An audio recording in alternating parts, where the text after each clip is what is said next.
Slay the Gods, episode 2. Untuk melihat video selengkapnya, sahabat bisa kunjungi playlist yang telah Sabta Novel sediakan. Yuk mari, kita berimajinasi bersama dan masuk ke alur ceritanya.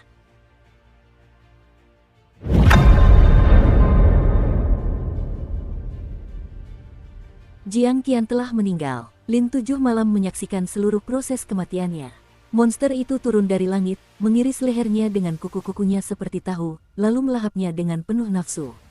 Hingga saat terakhir, mata Jiang Qian menatap Lin 7 Malam, yang penuh dengan kepanikan dan kebencian. Semangat Lin Qian jelas menangkap semua detailnya, cairan lambung mengalir deras, hampir saja dimuntahkan.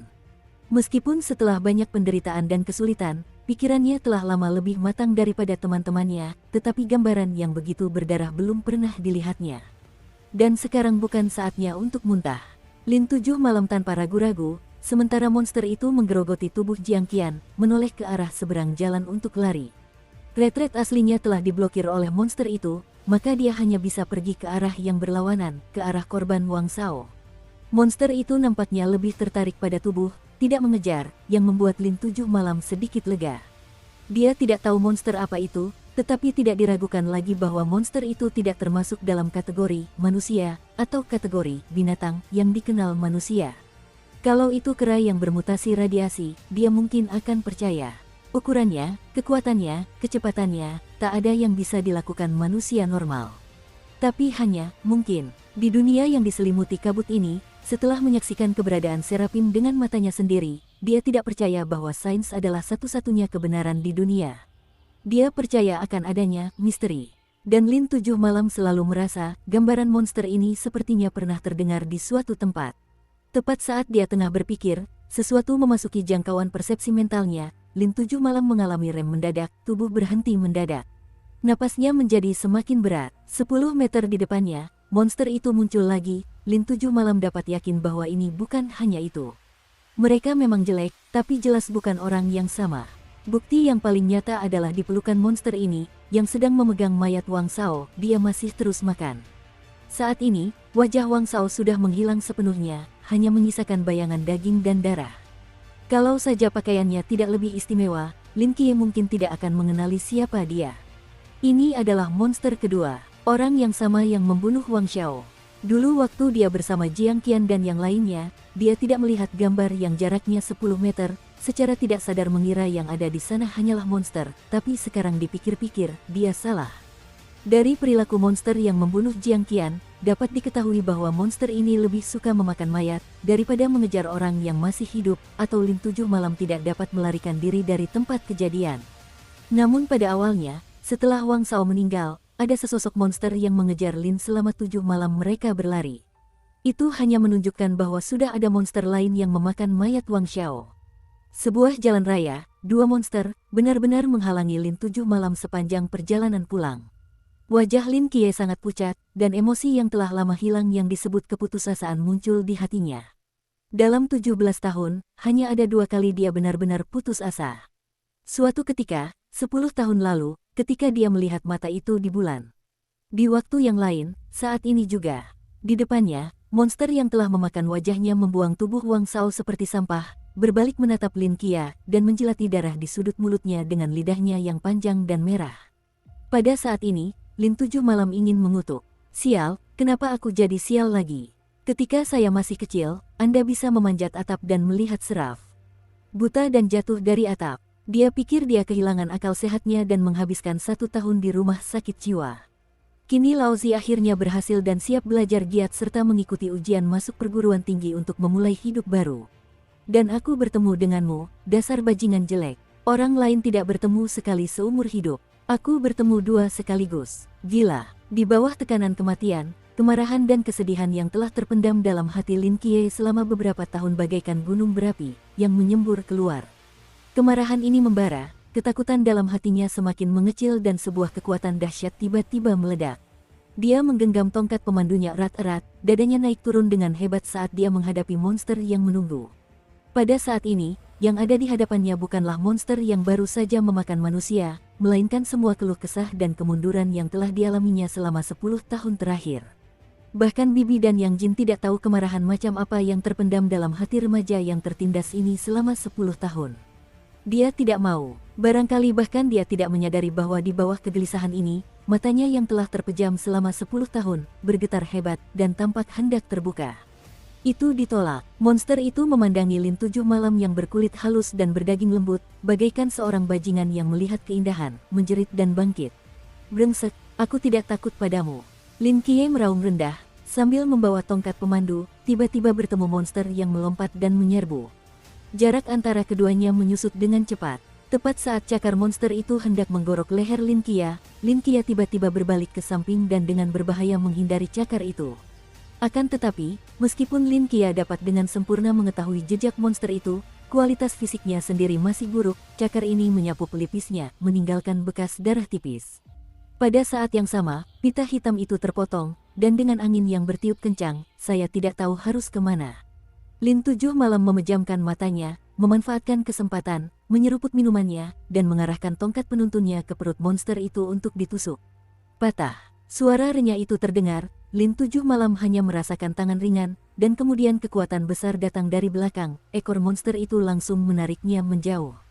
Lin Tujuh Malam ditarik ke tanah untuk memainkan beberapa gulungan, menahan rasa sakit untuk memanjat, persepsi spiritual tangan tongkat pemandu telah patah menjadi dua. Batang pemandu digunakan untuk mengarahkan tirai, bahannya tidak terlalu padat, dan monsternya sangat keras satu sama lain, tentu saja tidak dapat digunakan. Sialan, dia mengumpat dengan marah dan melemparkan separuh tongkat pemandunya ke tanah. Saya akhirnya mendapat kesempatan, dan saya menyia-nyiakannya. Putusnya batang pemandu itu, bagaikan sumbu, langsung meledakkan emosi seluruh pribadi Lin Qiye. Dia berdiri di sana, tangannya terkepal erat, kukunya tertancap di daging, meninggalkan bekas darah. "Aku tidak setuju," teriaknya. Pada saat yang emosional ini, perasaan aneh tiba-tiba menghampirinya. Seperti hujan angin musim semi, air datang secara alami, aliran sejuk dari hatinya, mengalir ke dalam pikiran tempat berlumpur, sentuhan lembut. Lapisan kertas jendela itu kemudian menjawab panggilan untuk membuka. Selama 7 malam Lin hanya merasakan ada sinar matahari yang menyeruak dari sekujur tubuhnya, hawa panas yang belum pernah terjadi sebelumnya memenuhi seluruh tubuhnya, bagian bawah kelopak matanya bagaikan terpanggang, sangat panas. Jadi, tentu saja, dia membuka mata yang telah tertutup selama 10 tahun. Dan hal terakhir yang dilihat mata ini adalah sepasang mata lainnya. Mata seraf. Tiba-tiba, sebuah kolom cahaya panas yang cemerlang meletus dari jalan kecil di tepi kota tua, langsung ke langit. Saat ini, malam yang gelap, seterang siang. Terang sekali. Apa itu? Apakah ada kebakaran di suatu tempat? Bagaimana mungkin? Apinya tidak begitu terang, dan kita tidak punya gedung setinggi itu di Changnan. Cepat, cepat, rekam. Posting momennya. Kolom cahaya yang menjulang tinggi ini terlalu menyilaukan. Setengah dari penduduk kota Changnan telah menyadarinya, pejalan kaki berhenti, bersemangat untuk menebak alasan kemunculannya. Ada yang bilang itu ledakan, ada yang bilang itu eksperimen optik, ada yang bilang itu keajaiban, tapi hanya sedikit orang yang tahu apa arti munculnya kolom cahaya ini. 2 menit yang lalu, kota tua. Di jalan-jalan yang kosong, ruang beriak pelan, seolah-olah seseorang telah mengangkat sudut kanvas yang tergantung di atas kota tua, dan 5 sosok berjubah hitam dan merah muncul. Salah satu dari mereka melihat sekeliling, melangkah maju, mengambil tanda, dilarang masuk, di tanah, dan menutupnya. Ketika tanda ini disingkirkan sejenak, kota tua yang sunyi itu bagaikan gelembung sunyi yang pecah, muncullah kota tua yang sesungguhnya di dalamnya. Darah yang menyeramkan akan mewarnai jalan-jalan tua menjadi merah, anggota badan aneh berserakan di mana-mana. Kalau Lin Qiye melihat pemandangan ini akan menemukannya, terpotong-potong berserakan di tanah. Apakah ia berhadapan dengan monster itu? Padat, sedikitnya 34 jumlahnya. Tidak ada wilayah udara ring, pemulihan selesai. Pria yang memegang tanda itu membuka mulutnya pelan. Anda bisa memanggil tim logistik untuk membersihkan medan perang. Bagaimana dengan Lao Zhao? Setelah 2 pria hantu yang lolos, kami lalai. Wanita yang terluka itu memegangi bahu kanannya dan tampak lesu. Jangan bilang begitu, Hong Ying. Tidak ada yang tahu kalau ada Raja Mi hantu yang bersembunyi di antara wajah-wajah hantu ini. Pria di sebelahnya menghibur. Kapten sendirian menghadapi Raja hantu, seharusnya tidak ada masalah. Tentu saja tidak apa-apa, jangan lupa kaptennya orang kuat di 3 perbatasan, dan tidak akan terjadi apa-apa. Pria itu berhenti sejenak. Aku hanya berharap, kedua hantu yang melarikan diri itu tidak akan menimbulkan korban jiwa di antara orang-orang biasa. Tepat saat dia berbicara, sebuah pilar cahaya yang menyala-nyala muncul dari arah lain, menerangi separuh langit. Kelimanya melihat sekeliling pada saat yang sama, mata mereka penuh dengan keterkejutan. Itu, pasar terlarang lahir, dan gelombang energi ini luar biasa kuat. Ini setidaknya yang terkuat dari 5 alam, tak terbatas, bahkan mungkin 6 alam, klan, bagaimana mungkin kota kecil Changnan menarik orang-orang sekuat itu? Tidak, ini bukan seperti pasar terlarang manusia. Alis pria itu berkerut, Red Tassel membeku, lalu tampak memikirkan sesuatu, maksudmu? Ini seperti pasar terlarang para dewa, yaitu, reruntuhan. Mendengar kata Tuhan, mata beberapa orang membeku. Dewa yang mana? Panas, sakral, kuat, dan napas kreatif ini, kalau tidak salah, itu, pria itu menatap kolom cahaya yang menghilang dan membuka mulutnya kata demi kata. Dewa 003, Raja para Malaikat, Michael. Lin 7 Malam sangat sedih. Di tengah-tengah berkas cahaya keemasan itu, tubuhnya benar-benar tak terkendali, melayang aneh di udara, energi tak berujung memancar dari matanya. Lin Qiye merasa seolah-olah kembali ke 10 tahun lalu, melintasi alam semesta tanpa batas, dan sekali lagi melihat mata itu. Ia masih ingat bau dewa tertinggi. Bedanya, 10 tahun lalu datangnya dari bulan, sekarang datangnya dari matanya sendiri. Nafas dan kekuatan Serapim mengalir deras dari matanya, bagaikan dua matahari yang menyala-nyala yang tampaknya melelehkan segalanya menjadi ketiadaan. 10 tahun yang lalu, Seraf Michael menatap matanya dari bulan.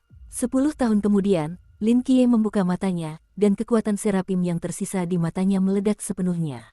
Untungnya, kekuatan Serafim yang tersisa di mata Lin Qiye tidak banyak, kolom cahaya bertahan selama 7 atau 8 detik dan berangsur-angsur menghilang, tubuh Lin Qiye jatuh dari udara, terhuyung-huyung untuk menstabilkan tubuhnya.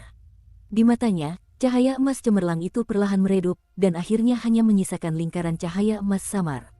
Jika sebelumnya kecerahannya hampir sama dengan matahari, maka sekarang kecerahannya hanya seperti nyala lilin. Wabah emas Mang sebelumnya meskipun sangat kuat, tetapi bagaimanapun juga bukan miliknya, dan sekarang tersembunyi di hutan 7 malam dari lingkaran cahaya emas, benar-benar dikendalikan oleh hutan 7 malam. Sinar samar kekuatan Seraf. Lin Qiye menarik napas dalam-dalam dan perlahan mengangkat kepalanya.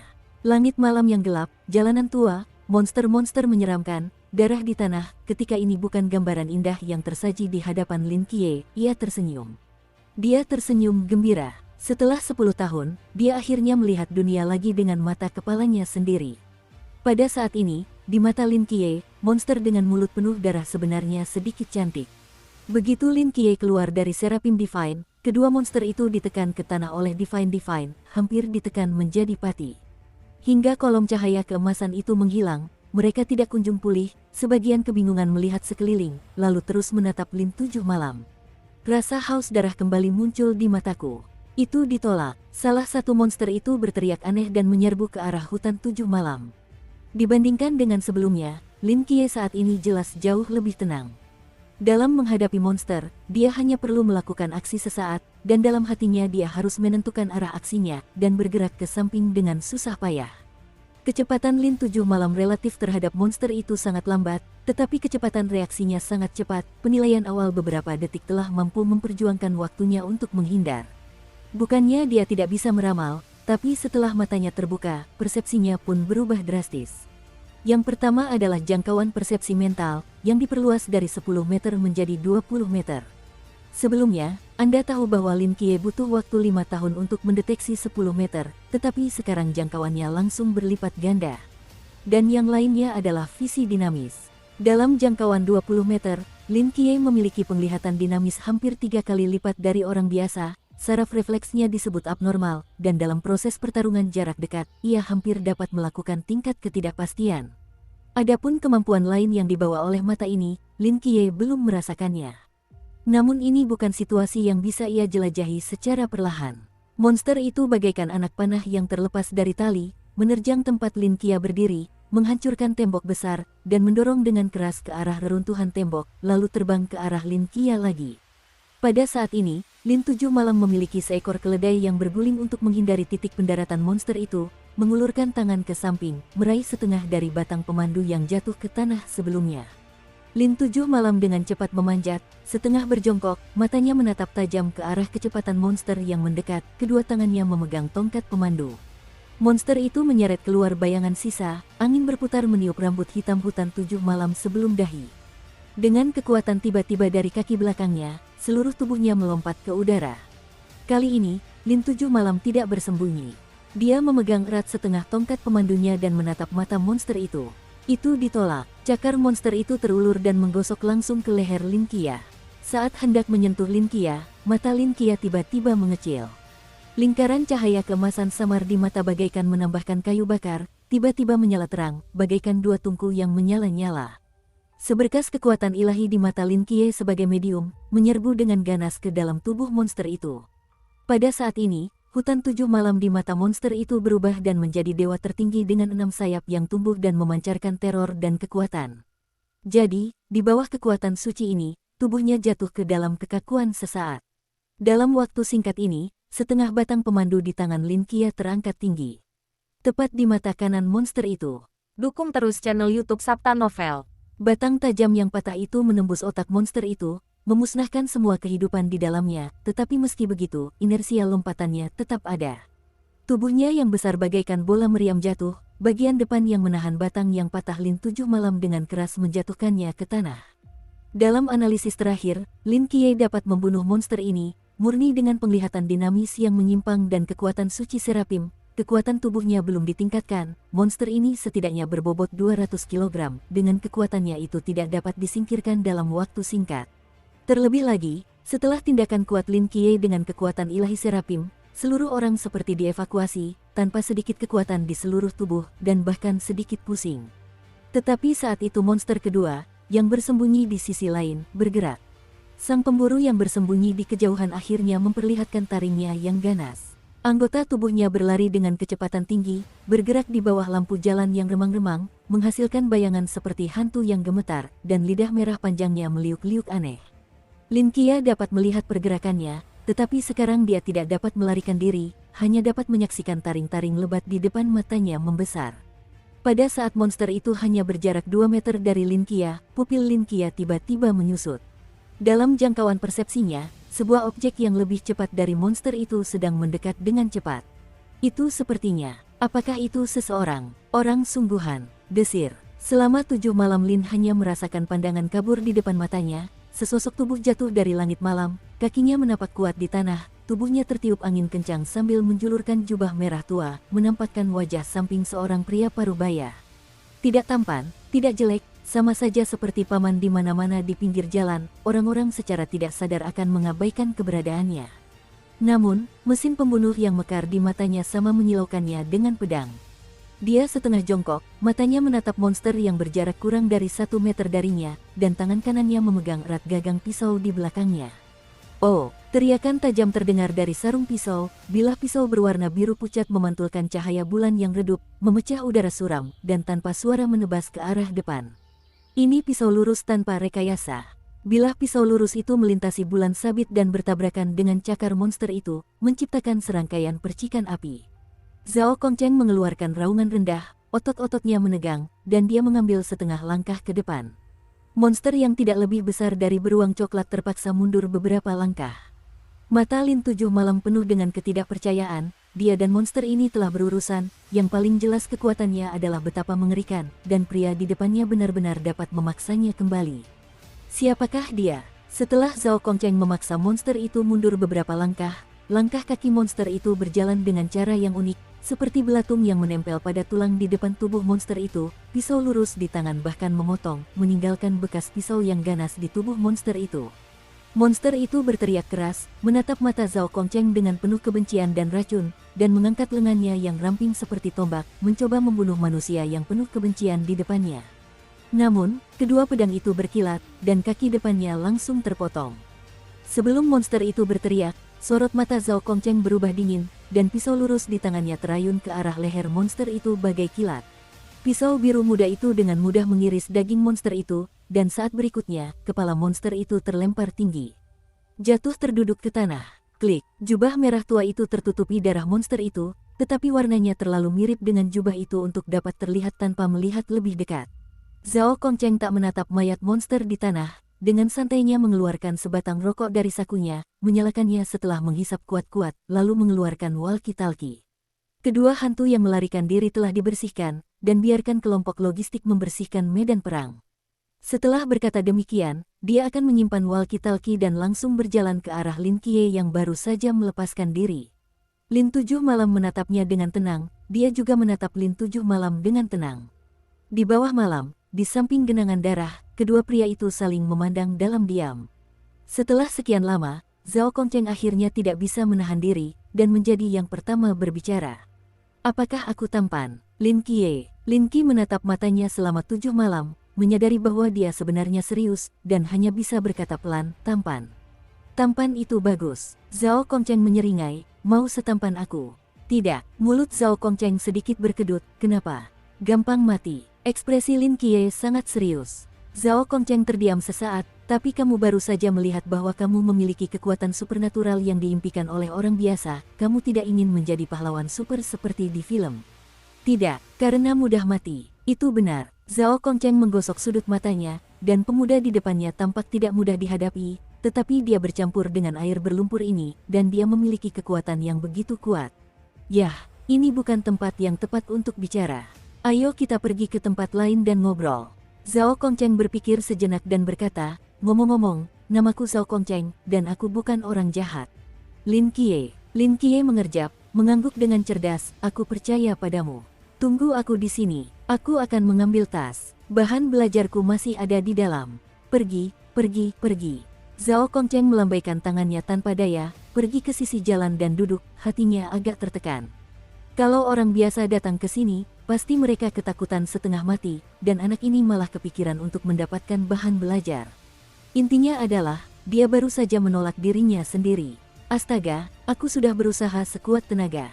Sebelum itu, beberapa pisau, jangan terlalu bergaya. Saya belum pernah bekerja sekeras ini melawan kapten. Ngomong-ngomong, aku tidak tahu bagaimana keadaan kaptennya, tapi Raja Hantu bukanlah orang yang mudah untuk dihadapi. Zhao Kongcheng sama sekali tidak terlihat sedang duduk di pinggir jalan, memegang sebatang rokok, tertegun. Tersesat di, apakah ada yang salah? Zhao Kongcheng tiba-tiba tersadar, bereaksi selama setengah detik, lalu berdiri dan melihat sekeliling dengan cepat. Tidak ada tanda-tanda anak itu. Zhao Kongcheng berdiri tak bergerak di tempat selama 10 detik, mulutnya terbuka lebar, ragu mempercayai apa yang telah dialaminya. Apa-apaan, anak itu kabur.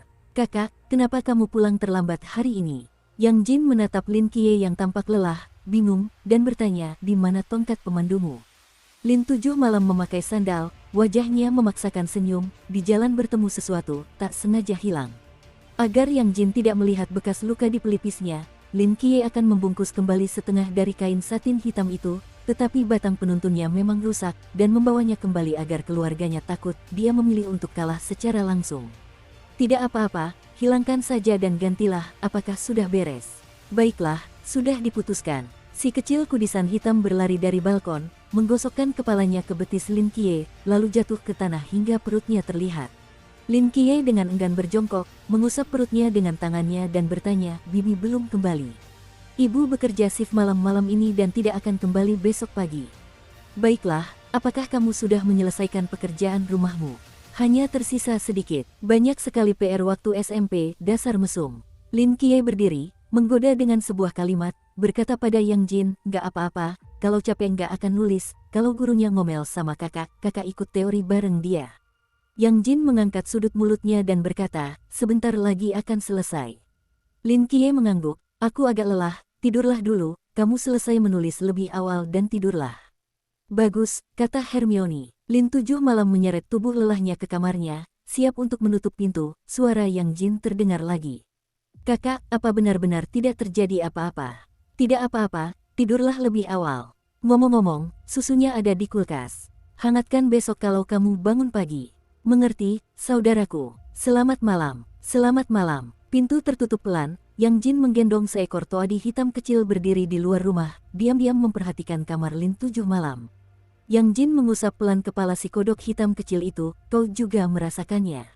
Bahkan, dia menatap cahaya bulan redup di luar jendela dan bergumam, tubuhnya, baunya darah. Lin Tujuh Malam benar-benar lelah, baik secara mental maupun fisik. Dia benar-benar tidak menyangka hal ini terjadi di hari pertama pindahan, bertemu monster, dikhianati teman sekelas, perkelahian yang menegangkan, mata terbuka yang tak bisa dijelaskan, dan entah kenapa melompat keluar dari paman Superman, menyelinap pergi. Lin Qiye tidak bodoh, dia tahu bahwa pengalamannya malam ini benar-benar melibatkan sisi rahasia dunia, monster yang memakan wajah, cahaya keemasan yang keluar dari tubuhnya, dan pria yang sendirian mengalahkan monster itu. Pria itu bukan orang biasa, dan dilihat dari laporan walkie-talkie-nya, pasti ada organisasi besar di belakangnya, dan organisasi ini mungkin tersembunyi di dunia, khususnya untuk menangani peristiwa aneh ini. Dia melihat cahaya di tubuhnya sendiri, dan mungkin melihat gambar dirinya sendiri sedang membunuh monster sendirian, jadi dia ingin menarik dirinya masuk. Adalah keliru jika dikatakan bahwa dia sama sekali tidak ingin tahu tentang sisi tersembunyi itu. Dia ingin tahu apa yang terjadi padanya malam ini, dan dia ingin tahu apa yang sedang terjadi padanya, tetapi dia tidak ingin terseret ke dalam pusaran itu karena rasa ingin tahunya. Beberapa rahasia, jika sudah diketahui, tidak akan pernah bisa terungkap. Dia tidak ingin menjadi pahlawan yang menjaga umat manusia, dia ingin melindungi hanya mereka yang punya rumah ini. Tak lama kemudian dia tertidur. Kabut yang familiar itu datang lagi. Lin Qiye dalam mimpi itu melihat sekeliling dan mendesah tak berdaya, masih menolak melepaskanku. Aku melawan monster saat terjaga, dan mengetuk pintu saat tertidur. Lin Qiye berjalan 2 langkah, dan tak lama kemudian, gambaran sebuah rumah sakit jiwa muncul di depan matanya. Di sisi kanan plakat lama, terukir sebaris karakter besar. Ragnarok Asylum. Lin Qiye berjalan ke pintu depan dan berdiri, menggenggam cincin di depan pintu di belakangnya. Saat ujung jarinya menyentuh cincin itu, seluruh tanah bergetar sedikit. Kabut tiba-tiba bergulung-gulung. Lin 7 Malam menggenggam cincin itu, wajah Meng memaksa. Apa-apaan ini? Aku bahkan belum mengetuk. Kenapa bergetar? Tidak selalu seperti ini, bukan? Tiba-tiba sebuah pikiran melintas di benaknya bagai kilat. Apakah karena dia membuka matanya hari ini? Lin Qiye menundukkan kepalanya dan menatap tubuh dalam mimpinya, matanya berangsur-angsur berbinar. Di masa lalu, tubuh Lin Qiye dalam mimpi itu tembus cahaya, rapuh seperti kabut yang melayang. Akan tetapi, saat ini tubuhnya telah jelas mengeras, dan meskipun masih tanpa tubuh, ia tidak lagi transparan. Tiba-tiba dia mengangkat kepalanya dan menatap pintu di depannya yang telah menghalanginya selama 5 tahun. Hari ini mungkin berhasil. Dia menarik napas dalam-dalam, menggenggam cincin itu di tangannya, dan membantingnya ke pintu. Sial, lonceng tua itu berasal dari rumah sakit jiwa. Suaranya beberapa kali lebih keras dari sebelumnya, tetapi sekarang Lin Qiye tidak memiliki tubuh, jika tidak maka gendang telinganya akan sakit. Pada saat bel berbunyi, seluruh rumah sakit jiwa kembali berguncang hebat. Aku akan mendapatkannya. Mata Lin Qiye berbinar. Sial, sial, sial. Lin tidak berhenti selama 7 malam, dan mengetuk 3 kali berturut-turut, dan rumah sakit jiwa berguncang seperti gempa bumi. Akhirnya, setelah ketukan terakhir, terdengar suara keras di rumah sakit jiwa, dan kemudian semuanya sunyi lagi. Tepat ketika Lin Qiye hendak mengetuk lagi, pintu di depannya berderit pelan dan bergerak perlahan. Pintunya terbuka. Oh Hamindong. Ketika pintu terbuka penuh, koridor kuno dan gelap terungkap di depan Lin Qiye. Lantai koridor tidak tahu terbuat dari bahan apa, memancarkan cahaya fluoresensi, dan dinding sekelilingnya juga tergantung gugusan cahaya yang menyala, misterius dan aneh. Lin Qiye berjalan sepanjang koridor, dan tak lama kemudian ada percabangan di jalan, dan di atas percabangan itu ada rambu jalan yang penuh makna modern. Di sebelah kiri adalah bangsal, di sebelah kanan adalah area aktivitas. Lin Qiye melihat rambu jalan dan bergumam, bagaimana mungkin penataan ini sama persis dengan rumah sakit jiwa tempatku tinggal. Lin 7 Malam ragu sejenak, pertama ke area aktivitas.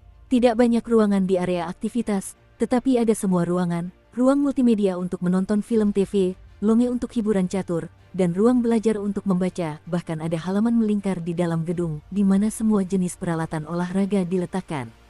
Persis sama, mimpi yang aneh. Lin Qiye mengerutkan kening dan menggelengkan kepalanya ragu. Setelah mengunjungi area kegiatan, ia kembali ke area bangsal di sisi lain. Saat sampai di pintu area bangsal, Lin Qiye tiba-tiba menghentikan langkahnya. Di sini, berbeda. Lin 7 Malam menatap bagian depan koridor gelap dan monoton, bergumam. Dia ingat betul ketika dia berada di rumah sakit jiwa Sunsin, bangsalnya memiliki beberapa lantai, dan fasilitasnya tidak terlalu canggih, tetapi setidaknya bersih dan rapi. Namun, di depan area bangsal Lin Qiye, hanya ada 1 lantai dan hanya ada 6 ruangan. Pintu-pintu ke 6 ruangan itu dipenuhi dengan simbol-simbol dan grafik aneh, yang tersusun rapat, bagaikan semacam segel. Melihatnya saja sudah membuat Lin Qiye pusing. Selama 7 malam Lin memaksa matanya menjauh dari pintu, menstabilkan pikirannya dan melihat ke tempat lain. Di kanan atas bangsal, tergantung pelat pintu tua, setiap pelat pintu ruangan memiliki pola masing-masing berbeda. Misalnya, Lin Qiye sekarang berdiri di bangsal nomor 1, pelat pintu dicat dengan lingkaran hitam besar. Pada nomor pintu bangsal 2 dicat sesuatu yang tampak seperti tongkat atau pena. Lin 7 Malam berjalan menyusuri koridor, hingga bangsal ke-6 terakhir, sambil melihat papan tanda pintu ini masih belum ada petunjuk. Dia menatap pintu aneh di depannya dan berpikir dalam-dalam. Di rumah sakit jiwa dalam mimpinya, hanya area bangsalnya yang berbeda dari rumah sakit jiwa Sun Xin yang diingatnya. Jadi, apakah benar-benar ada pasien yang tinggal di bangsal ini? Atau apakah benar, seperti yang tersirat dari nama rumah sakit jiwa itu, bahwa apakah mereka masih dewa? Lin Qiye ragu sejenak dan perlahan mengulurkan tangannya ke gagang pintu bangsal ke-6. Di satu sisi, ini adalah mimpinya, bahkan jika terjadi sesuatu yang salah, itu tidak akan terlalu memengaruhinya. Di sisi lain, dia telah mengetuk pintu hari demi hari selama 5 tahun untuk masuk ke rumah sakit jiwa ini, dan dia tidak ingin pergi dalam kabut seperti itu. Dan di alam bawah sadarnya, dia merasa mungkin di rumah sakit jiwa ini, ada sesuatu yang menjadi rahasianya. Menurut Anda, apalagi yang membuatnya terlihat persis seperti rumah sakit jiwa cerah tempat Anda dulu tinggal? Tangan Lin Qiye perlahan mendekat, ujung jarinya menyentuh gagang pintu dengan lembut, memberikan sentuhan yang sedikit dingin. Tidak ada gaya tolak atau sensasi geli yang terbayang, dan tangan secara alamiah bertumpu pada gagangnya. Lin Qiye menariknya dengan keras. Pintunya tidak bergerak, dia berdiri diam, menarik sekuat tenaga, lalu menarik lagi. Masih tidak bergerak, Lin Qiye menyerahkan pintu, pergi ke pintu bangsal kelima, dan menarik pintunya. Tetap saja, itu tidak bisa dibuka. Keempat, ketiga, kedua. Selama 7 malam, Lin mencoba berpindah dari satu kamar ke kamar lain, tidak satu pintu pun berhasil dibuka, hingga akhirnya ia sampai di pintu bangsal pertama. Dengan mentalitas gagal, Lin 7 Malam menutup pintu bangsal pertama. Kacing, suara pelan terdengar dari gagang pintu, garis-garis dan pola rumit yang terukir di pintu tiba-tiba pecah, lalu berangsur-angsur menghilang di udara. Lin 7 Malam terkejut, mundur beberapa langkah, menatap ke depan. Pintunya terbuka.